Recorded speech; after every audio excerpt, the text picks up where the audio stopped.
What's up, everybody? Welcome back to the channel. Okay, so finally, some of all this lawfare that's been going on with Trump's executive orders and a lot of his actions and a lot of stuff going on with Doge is finally hitting the Supreme Court. Check this out, y'all. Supreme Court briefly pauses order for Trump admin to imminently release foreign aid. That is right. So, as we know, Doge came in and started finding a bunch of nonsense spending.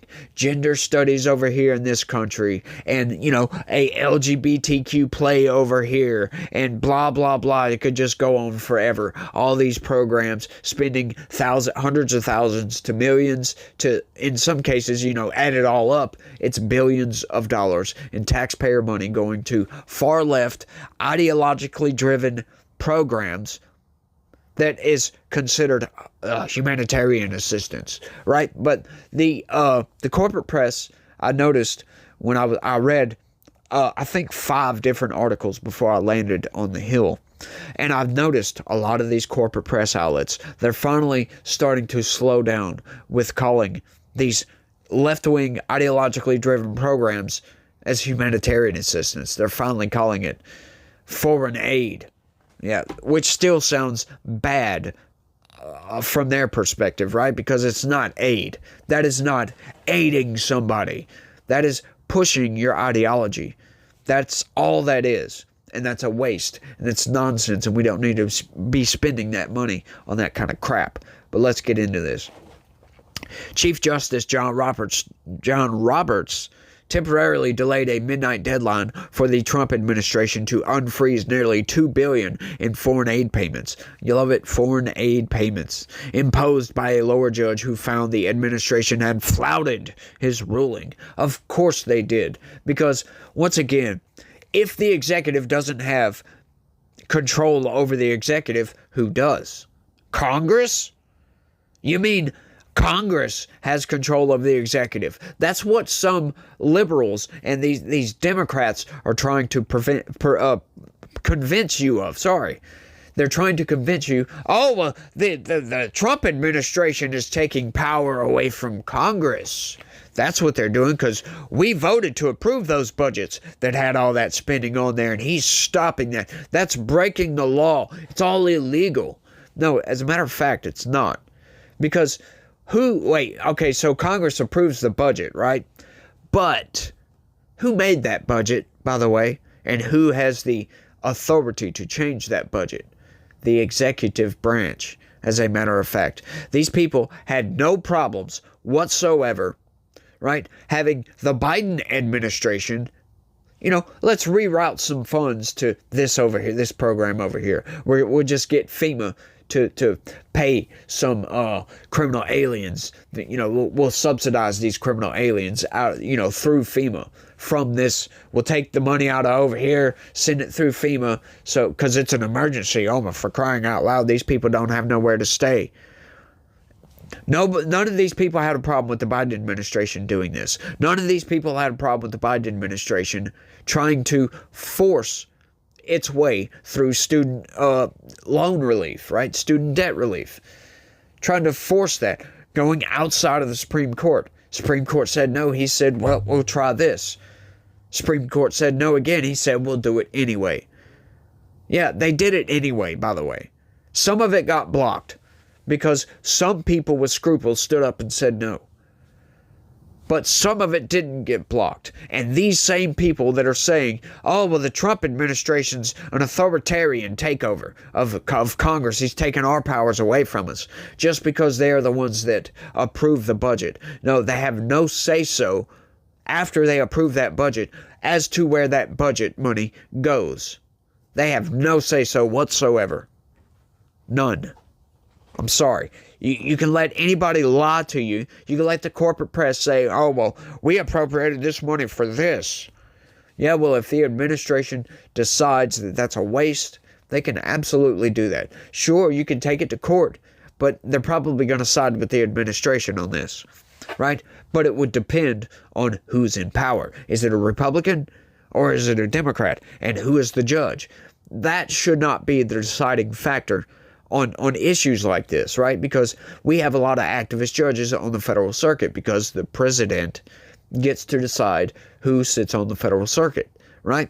So Joe Biden, as a matter of fact, and I talk about this all the time, he put nothing but activists on the federal circuit. There's, video after video after video of these nominees in these confirmation hearings that are just getting railed against. You hear Republicans going on after their records of doing this and blah, blah, blah, doing that, and putting men in women's prisons and advocating for this and donating to this far left, ideologically driven organization that does X, right? It's just a bunch of activists on the federal circuit, right? But that shouldn't be the determining factor as to what the law is, for crying out loud, right? Like this is always pissed me off about this venue shopping, right? This is something that aggravates me until no end. These people will take, a certain court case and find a judge that's sympathetic to their ideology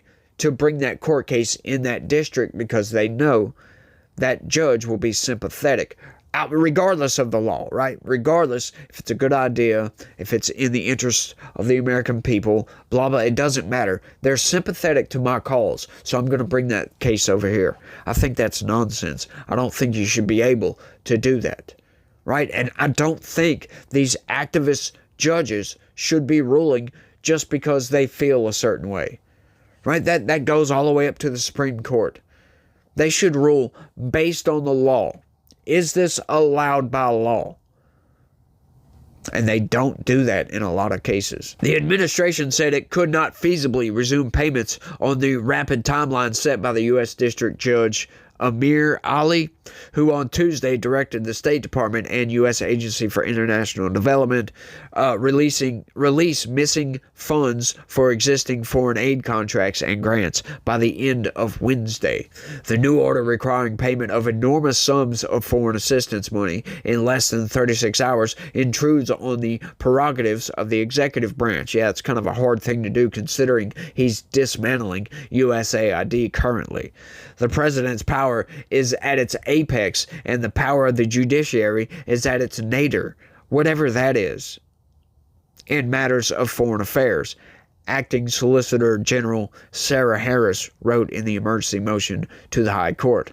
Now, I don't know if that's a typo or what, but I don't know what nadir is, or nadir, however you want to pronounce that. By default, the request went to Roberts, who handles emergency appeals arising from the nation's capital. His pause lasts until the court decides whether to wipe Ali's ruling, which Roberts could decide himself or refer to full court for a vote. Roberts ordered the plaintiffs to respond in court filings by midday Friday. But for now, Roberts' decision means the administration does not have to release the funding by midnight, handing Trump a temporary win in his broader effort to dismantle USAID.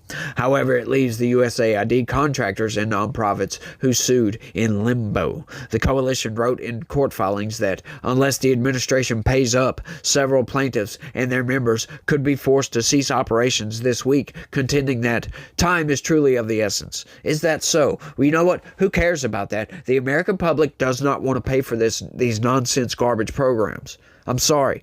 I don't care how you feel, if you're going to have to cease operations, if you're going to be put out of a job. Nobody gives a damn at this point. We want these programs shut down. These nonsense programs, right? I'm not talking about humanitarian assistance, actual like food, water, clothing, things of that nature, medicine, vaccines, that stuff, sure, fine. Right out the door, go, hurry, get there, make sure these people have what they need to survive. Hey, I don't mind that at all. I don't mind giving handouts to the rest of the world. However, when we are funding these programs, these nonsense, ideologically driven programs, I'm sorry, you can go shove that somewhere where the sun doesn't shine. I could care less about how you feel, and if you think you deserve a job and you are in charge of putting these programs together, you should absolutely be fired. That is not what the government was meant for, right? Think about that for a second. To charge somebody with going and making up a play for LGBTQ people in another country. That is absurd on its face and should be shunned into oblivion, for crying out loud. These people are insane to think that they're actually getting out there and advocating for this stuff, saying, oh, cry me a freaking river because Donald Trump shut down my program. Who cares?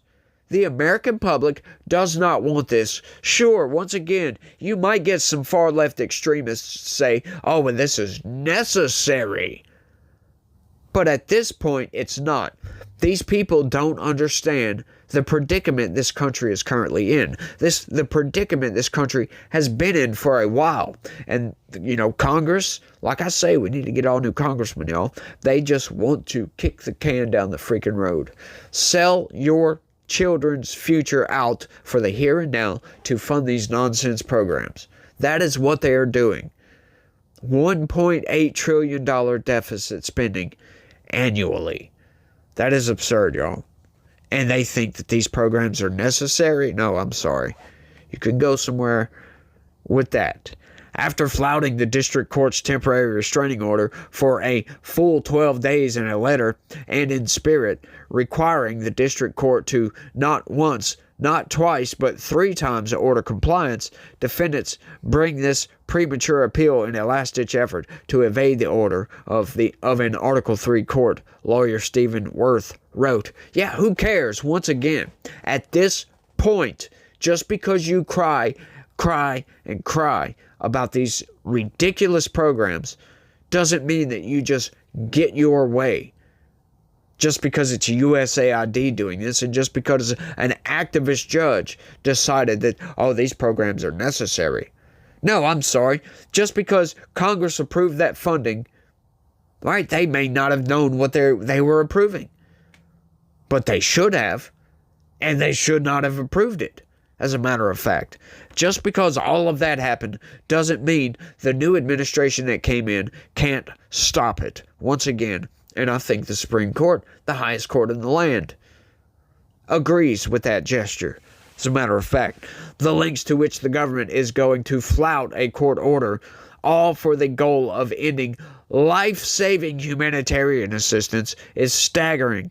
Allison Zeeve, director of Public Citizen Litigation Group, which represents one group of plaintiffs, said in a statement, "Cry me a freaking river. These are not life-saving humanitarian assistance. I'm sorry.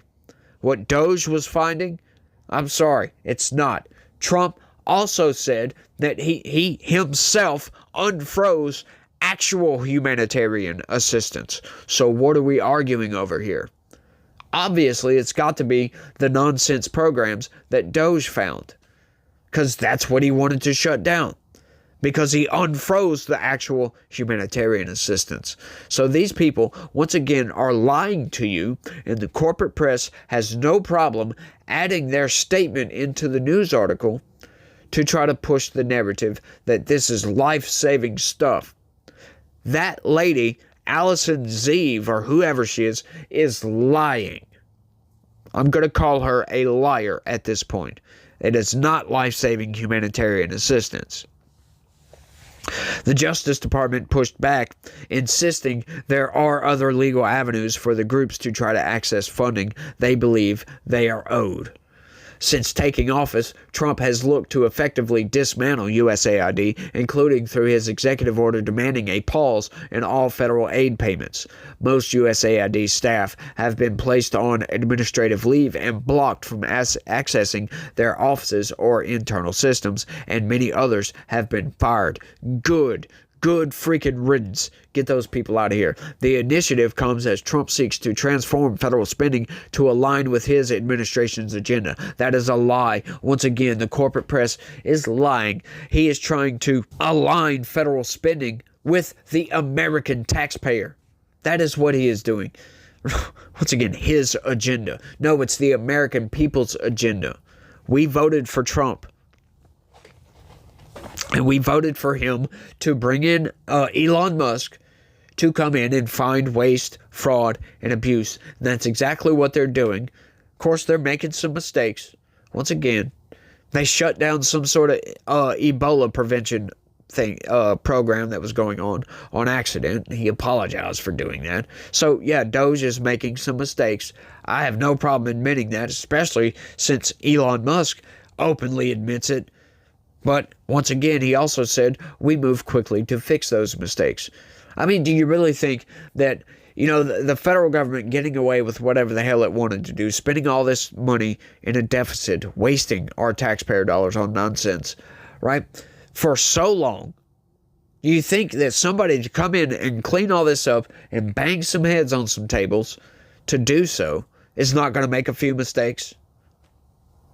I mean, you're living in a dream world if you think somebody can come into the United States federal government and not make a few mistakes trying to clean it up, right? Before Ali, an appointee of former President Biden, set the midnight deadline, he ruled the Trump administration violated his order but declined to hold officials in civil contempt over the transgression. In a separate case, a federal judge in Rhode Island also determined the Trump administration dodged a court order, ruling that the government failed to fully unfreeze U.S. federal aid despite his order to block the sweeping pause. So what? Once again, who cares about that? He is stopping nonsense spending. These activist judges need to be impeached, in my opinion. We don't need activist judges sitting on the federal circuit. These people are just destroying the country outright. And I say that, only half hyperbolically. Because, all this wasteful spending that they're trying to continue, these judges, these activist judges, are trying to keep this going, right? It's going to destroy the country eventually. Eventually, our interest payments are going to get to such that we can't pay them anymore. And when that happens, the country will default by, de facto default at that point. And economic collapse is soon, will come soon thereafter, if you will. We don't want economic collapse. We need to steer the ship out of the way of the iceberg before we strike the iceberg and we sink the entire ship. Right? To think that the United States is too big to fail, right? Y'all remember that line, don't you? Too big to fail. Yeah, right. It's not. I mean, the Soviet Union proved that. They were doing just as good as we were for a while, economically speaking. They were a powerhouse on the world stage, and they fell apart due to corruption, wasteful spending. It's garbage, man. These people need to get their heads sewn on straight. I might be a partisan guy, right? I'm just a regular dude. I'm just a conservative. I believe in God, and I believe in common sense, for crying out loud. And none of these programs are common sense. Even if half of this stuff that Elon Musk is coming out with was a lie, it still needs to be shut down. I don't care. Shut it down. Who cares about your feelings? Who cares about your gender studies in another country? Gender studies is a ridiculous study anyway. Studying a social construct. It's ridiculous. Like, what job can you get besides psychiatry, maybe? Right? I don't know. It just blows my mind. Some of these people. I mean, sure, fine, study whatever the hell you want to, but when it comes to the federal government, leave your politics out of it, for crying out loud. We need common sense in the federal government. We need fiscal responsibility in the federal government. Like, you want to get these programs over the line and get all this stuff. Like, I have no problem with anybody, like, pulling these programs and, pulling them out of the federal government to some NGO over here that raises money online, that raises money however the hell they want to. You want to grift to get people out of their money to pay for LGBTQ play in Siberia, for crying out loud. I know that's a ridiculous one, but do you want to do that? Go right ahead. Don't do it on the taxpayer dollar. Don't do it on the federal government. Don't force me to pay for your nonsense. I don't buy into your worldview. I happen to live in reality, folks. I like reality how it is. I don't like living in a delusional dream world like a lot of these cultists do. They're crazy, folks. And we can't be persuading the federal government to buy into this nonsense. These people need to be fired. Just outright thinking that the U.S. taxpayer should be paying for their gender studies over here. I'm sorry. It's not how the United States government is supposed to work. That's not how the founders meant for this country to work. Paying for all this crap. Blows my freaking mind. But I'm glad Donald Trump flouted the court orders because they're nonsense. I wouldn't listen to an activist judge either. I would go to jail before listening to an activist judge, for crying out loud. Of course, I don't recommend anybody doing any of that. Don't recommend that whatsoever. Don't do what I said I would do. For crying out loud. But that's all I got on this one. I want to thank everybody for watching. And y'all try to have a good day. Stay legitical. Peace.